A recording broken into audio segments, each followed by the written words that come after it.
Hello' বন্ধুসকল, good morning. মই এটা প্ৰশ্নৰ উত্তৰ বিচাৰি একদম হাবাথুৰি খাই গ'লোঁ। মাথাৰ বিষ হৈ গ'ল, বিচাৰি পোৱা নাই।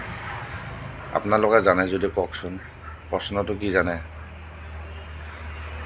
যিজন মানুহে প্ৰথম ঘড়ী বনাইছিল, তেখেতে টাইমটো কেনেকৈ গম পাইছিল? মোক সেইটোৱে ভাবি আছোঁ। আজি ঘড়ীটো চালোঁ, কইনা কৈ আছে নাই ঘুমাই থাকিলে নহ'ব দেই, টাইম বেয়া চলি আছে তোমাৰ। নে কি টাইম বেয়া চলি আছে মই চাওঁ।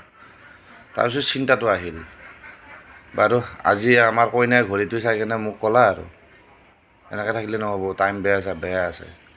মই ঘড়ীৰ টাইমটো চালোঁ, মোৰ বোলে কিবা টাইম বেয়া চলি আছে, সেইকাৰণে মই ঘড়ীৰ টাইমটো চাব দিলোঁ। তেতিয়া প্ৰশ্নটোৰ উত্তৰ মোৰ মনত পৰিল। মোলো দুনিয়াত যোনে প্ৰথম যিজন মানুহ ঘড়ী বনাইছিল, সি টাইম কেনেকৈ গম পাইছিল?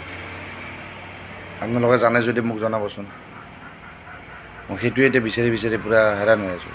সি টাইমটো কেনেকৈ গম পাইছিল, যোনে প্ৰথম ঘড়ী বনাইছিল? আপোনালোকে জানে যদি জনাব।